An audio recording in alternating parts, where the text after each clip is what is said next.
یہودی نے کوڑا اس دربان کو بھی مارا اور پورے مجمع نے یہ عدل دیکھا، یہ انصاف دیکھا۔ تو جب ایک یہودی اور قاضی کے دربان میں دربان کو مار رہا ہے، قاضی کے دربار میں دربان کو کوڑا مار رہا ہے، اور قاضی خود یہ فیصلہ سنا رہا ہے، یہ عدل دیکھیں گے تو امن کیوں نہیں ہوگا؟ ایسی جگہ پر امن تھا، ایسی جگہ پر انصاف تھا، ایسی جگہ پر خونریزی نہیں تھی۔ آج عدل نام کی کوئی چیز نہیں رہ گئی ہے۔ افسوس تو یہ ہوتا ہے کہ آج سپریم کورٹ کو مداخلت کرنا پڑتی ہے کہ اگر منی پور کے معاملے پر آپ نہیں بولیں گے تو ہم ایکشن لیں گے۔ غور کیجئے میرے بھائیوں، جو کام حکومتوں کا تھا، جو کام گورنمنٹ کا تھا، جو کام سرکاروں کا تھا، آج وہ کام سپریم کورٹ کو کرنا پڑ رہا ہے، اور یہ کہنا پڑ رہا ہے کہ یہ کام اگر تم نہیں کرو گے تو ہم کریں گے۔ یہ تصور کیجئے میرے بھائیوں کہ ہم کس طرف جا رہے ہیں اور کہاں ہم پہنچ گئے ہیں۔ خود چیف منسٹر کیسا ہوتا ہے آپ کو معلوم ہے؟ حضرت عمر فاروق پیشاب کر رہے ہیں، ایک نالی کے کنارے پر بیٹھ کر پیشاب کر رہے ہیں، پانی ان کے ہاتھ میں ہے، کسی نے دیکھا نہیں، اور ایک آدمی آواز لگاتے ہوئے آ گیا، امیر المومنین، امیر المومنین، امیر المومنین۔ اس کو پتا ہی نہیں کہ حضرت عمر پیشاب کر رہے ہیں۔ اگر مجھے معلوم ہو جائے کہ ایک آدمی پیشاب کر رہا ہے تو میں چلاؤں گا تھوڑی، میں یہ کہوں گا کہ وہ پیشاب کر کے ادھر آؤ، لیکن اس کو معلوم ہی نہیں۔ وہ نکلا اور کہتا ہے امیر المومنین، آئین امیر المومنین، امیر المومنین کہاں ہے؟ امیر المومنین، امیر المومنین۔ حضرت عمر کو بڑا غصہ آیا، کم بخت میں تو پیشاب کر رہا ہوں، یہ کون ہے چلا؟ آئے، کون چلا رہا تھا؟ کہ امیر المومنین میں گئے اور ایک تھپڑ دیا۔ کیا ہے؟ بس اتنا ہی تھا، وہ اپنی شکایت بھول گیا۔ اس نے کہا امیر المومنین، مجھے اس بات کا علم نہیں تھا کہ آپ استنجا کر رہے ہیں، آپ پیشاب کرنے کے لیے بیٹھے ہوئے ہیں۔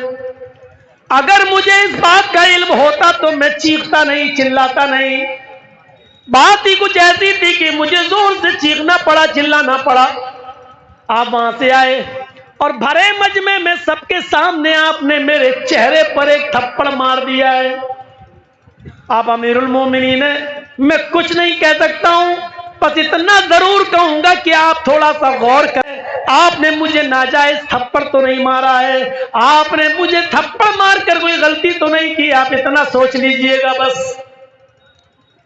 حضرت عمر فاروق نے کہا کہ تم کو پتہ نہیں تھا؟ کہا نہیں۔ کہا ادھر آؤ۔ کون ہے؟ Chief minister. کون ہے؟ امیر المومنین۔ کون ہے؟ سنو، 22 لاکھ مربع میل پر جس کی حکومت ہو وہ کون ہے؟ بہار کا چیف منسٹر نہیں، جھارکھنڈ کا نہیں، بنگال کا نہیں، یو پی کا نہیں، 22 لاکھ مربع میل۔ سعودی بھی اس کے انڈر میں، شام بھی اس کے انڈر میں، عراق بھی اس کے انڈر میں، ایران بھی اس کے انڈر میں، اردن بھی اس کے انڈر میں، آذربائیجان بھی اس کے انڈر میں، مصر بھی اس کے انڈر میں، کویت بھی اس کے انڈر میں، اسرائیل اور فلسطین بھی اس کے انڈر میں۔ غور کیجئے، یہ سارے ملک اس کے انڈر میں۔ اتنی بڑی حکومت کا مالک، اتنی بڑی حکومت کا مالک، اور کیا کر رہا ہے؟ ادھر آؤ۔ عمر فاروق کا یہ گال تمہارے سامنے حاضر ہے۔ آئے بدوی، آئے دیہاتی، میں نے انجانے میں، لا علمی میں، غصے میں نے تمہارے چہرے پر تھپڑ مار دیا ہے۔ تم بھرے مجمع میں سب کے سامنے اپنا انتقام لے لو، اور جتنی زور سے میں نے تمہیں تھپڑ مارا ہے تم مجھے بھی تھپڑ مارو۔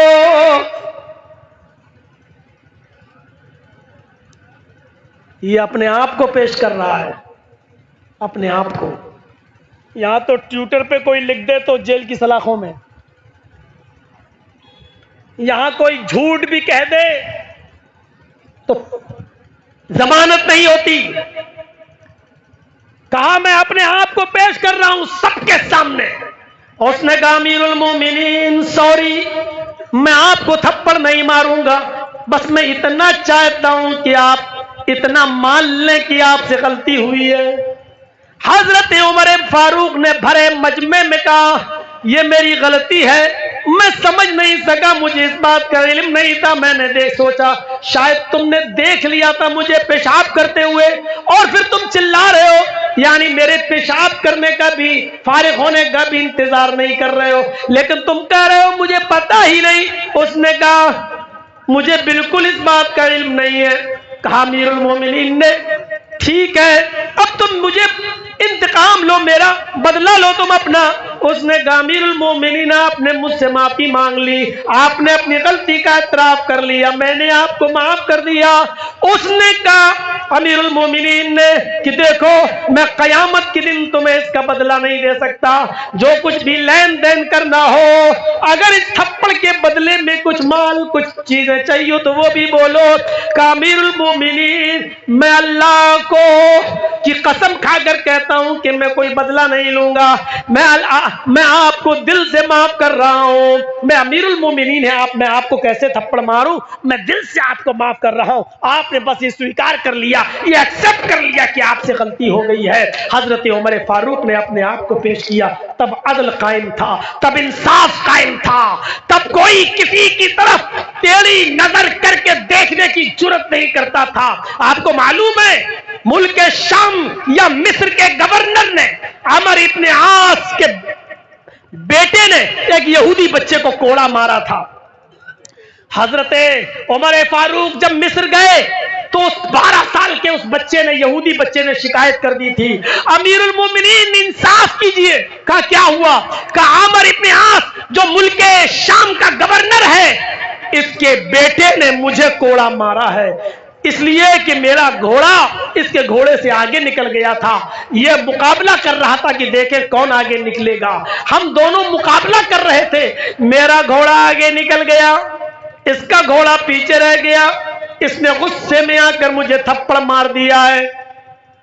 اور جب میں نے کہا کہ میں تمہاری شکایت گورنر سے کروں گا تو اس نے، ان کے بیٹے نے کہا میرا کوئی کچھ نہیں کر سکتا، میں اس گورنر کا بیٹا ہوں. آج کل یہی تو ہوتا ہے نا، جو بڑے لوگوں کے بیٹے ہیں وہ، میں گورنر کا بیٹا ہوں، میرا کوئی کچھ نہیں کر سکتا. حضرت عمر فاروق کی آنکھیں اسی وقت لال ہو گئی اور فرمایا یا عمر ابن عاص، اللہ نے لوگوں کو آزاد پیدا کیا ہے، تم نے اپنی عوام کو غلام کیسے بنا لیا؟ حضرت عمر ابن عاص نے کہا امیر المومنین مجھے نہیں معلوم، اس بچے نے میری عدالت میں کوئی مقدمہ ہی دائر نہیں کیا، اگر یہ مقدمہ میرے پاس آیا ہوتا تو میں ضرور انتقام دلواتا. آپ نے کہا نہیں، اب حضرت عمر فاروق کی عدالت میں مقدمہ آ گیا ہے. آپ نے کہا ہے اس بچے سے ڈراؤ، یہودی بچے کو کھڑا کیا اور عمر ابن عاص کے بچے سے پوچھا کیا یہ صحیح کہہ رہا ہے؟ اس نے اپنے جرم کا اقبال کیا کہ ہاں اس کا گھوڑا آگے نکل گیا تھا، میں نے اس کو ایک تھپڑ مار دیا. اس یہودی بچے سے کہا کہ ایک تھپڑ اس کے چہرے پر مارو، گورنر کے بیٹے پر تھپڑ مارو. یہودی بچہ، شام کے اندر حکومت ہماری مسلم حکومت، گورنر عمر ابن عاص، یہودی بچے کے ساتھ انصاف. غور کیجئے انصاف کیسا، یہودی بچے سے کہہ رہے ہیں کہ عمر ابن عاص کے بیٹے کو کوڑا مارو. عمر ابن عاص کے بیٹے کو اس یہودی لڑکے نے کوڑا مارا. پھر جلاد سے کہا ادھر آؤ، اپنے غلام سے کہا کہ تم ایک تھپڑ عمر ابن عاص کو مارو. عمر ابن عاص نے کہا امیر المومنین میری غلطی کیا ہے؟ جس نے کوڑا مارا اس کو کوڑا مار دیا گیا، جس نے تھپڑ مارا اس کو تھپڑ مار دیا گیا، اب مجھے کیوں کوڑا مارا جا رہا ہے؟ عمر ابن عاص کہا پہلے کوڑا کھاؤ.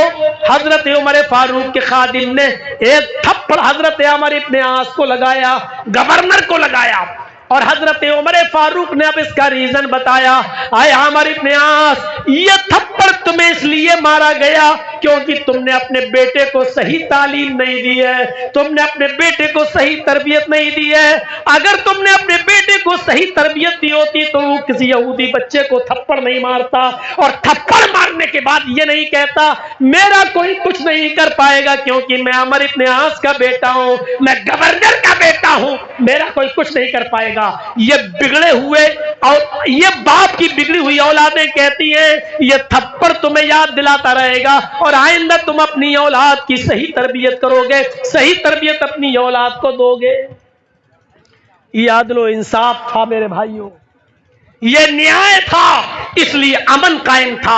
اس لیے ملک شام سے ایک عورت اکیلی آتی ہے اور آج بھی خانہ کعبہ کا طواف کرتی ہے، عمرہ کرتی ہے، سعی کرتی ہے اور چلی جاتی ہے۔ یہ اسی امن و امان کا نتیجہ ہے کہ سعودی عرب کی سرزمین پر آج بھی اگر 10 ریال کا نوٹ بھی پڑا ہو تو کوئی اٹھانے والا نہیں ہوتا، چوری کرنے کی کسی کی جرت نہیں ہوتی، ریپ اور بلاکار کا نشان نہیں پایا جاتا ہے، وہاں چھوت چھات نہیں ہے، وہاں ذات اور برادری میں بٹے ہوئے لوگ نہیں ہیں، وہاں آج بھی امن ہے، آج بھی عدل ہے، آج بھی انصاف کا بول بالا ہے۔ یہ الگ بات ہے کہ ویسٹرن کلچر اور مغربی تہذیب نے اب ادھر بھی کچھ جڑیں جما لی ہیں اپنی، میرے پیارے ساتھیوں، لیکن ہم یہی چاہتے ہیں آپ سے، ہماری کسی سے کوئی دشمنی نہیں، ہمیں ہمارا حق چاہیے، جو ہمیں ہمارا حق دے گا ہم اس کے ہیں۔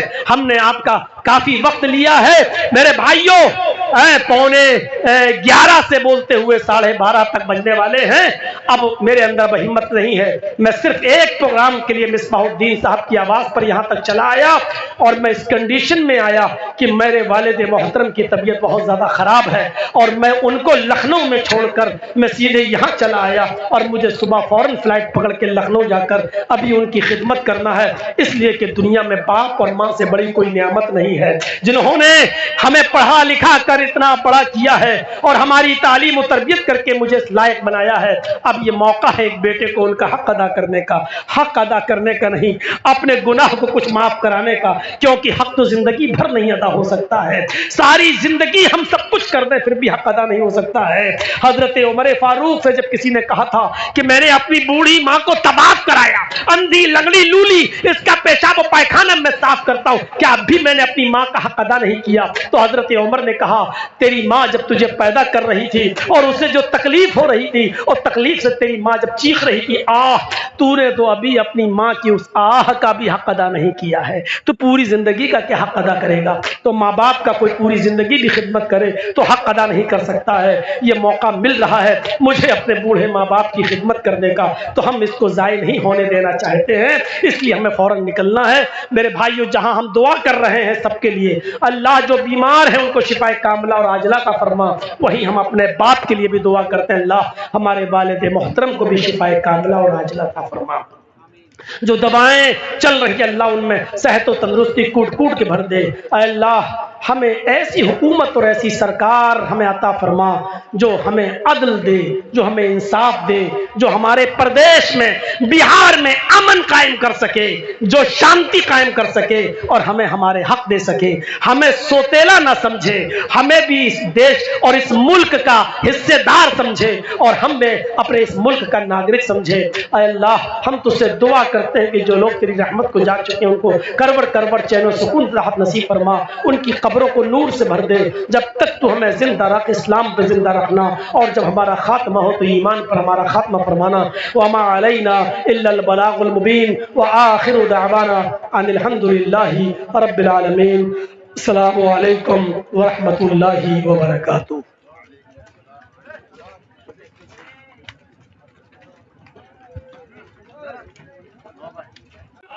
نہیں چلے گا۔ اب یہاں عقل مندی کیا کہتی ہے، یہاں دانش مندی کیا کہتی ہے، یہاں حکمت کیا کہتی ہے؟ یہاں حکمت کہتی ہے کہ ہاتھ کٹا کر اپنی جان بچا لو، ہاتھ کٹ جائے گا جان سلامت رہے گی، کم سے کم اپنی بیوی بچوں کا منہ تو دیکھتے رہو گے، کم سے کم اپنے بیوی بچوں کے پاس تو رہو گے، کم سے کم تمہاری بیوی اپنے ہاتھ سے تمہیں کھانا تو کھلا دے گی، کم سے کم تم اپنے بچوں کو پیار تو دے سکو گے۔ یہاں عقل مندی یہ کہتی ہے ہاتھ بھی پیارا جان بھی پیاری، لیکن قربانی دینے کی ضرورت پیش آ رہی ہے، تو تم ہاتھ دے دو اور جان بچا لو۔ ہاتھ دے کر جان بچانے کی قربانی، ہاتھ دے دو جان بچا لو، یہ قربانی دے دو گے تو یہی حکمت ہے، یہی دانش مندی ہے۔ میرے بھائیوں، آپ کو بھی انتخاب کے موقع پر اور الیکشن کے موقع پر یہی حکمت دیکھنا ہے، یہی دانش مندی دیکھنا ہے۔ جرجی صاحب، حل تو آپ بھی نہیں بتا رہے ہو، حل میرے پاس بھی نہیں ہے، اس لیے کہ کوئی ہمارا ہے ہی نہیں۔ ہم بھروسہ کریں تو کس پہ کریں؟ ہمارا کوئی ہے ہی نہیں۔ بس آپ کو یہ دیکھنا ہے نقصان کس میں کم ہے اور زیادہ نقصان کس میں ہے۔ یہ یاد رکھیے، آپ کا اپنا کوئی نہیں ہے، چاہے کتنے لوگ دعوے کریں، چاہے وہ دینی اسٹیج پر ہی دعوے کیوں نہ ہو رہے ہوں، چاہے وہ اسلامک اسٹیج پر ہی دعوے کیوں نہ ہو رہے ہوں، چاہے وہ ہمارے دعوے کرنے والے مسلمان ہی کیوں نہ ہوں، لیکن یہ یاد رکھیے گا کہ آپ کا اپنا کوئی نہیں ہے۔ یہ فیکٹ ہے، یہ سچائی ہے، آپ کا اپنا کوئی نہیں ہے۔ بس آپ کو یہ دیکھنا ہے کہ اس میں کم نقصان دہ کون ہے، سب سے کم نقصان کس سے ہے۔ جو سب سے کم نقصان دہ ہو اسی سے ہاتھ ملانا پڑے گا، کیونکہ بڑے نقصان سے اپنے آپ کو ہم بچا لیں۔ جیسے جان جانا بڑا نقصان ہے، ہاتھ جانا چھوٹا نقصان ہے، ہاتھ کٹا دو جان بچا لو۔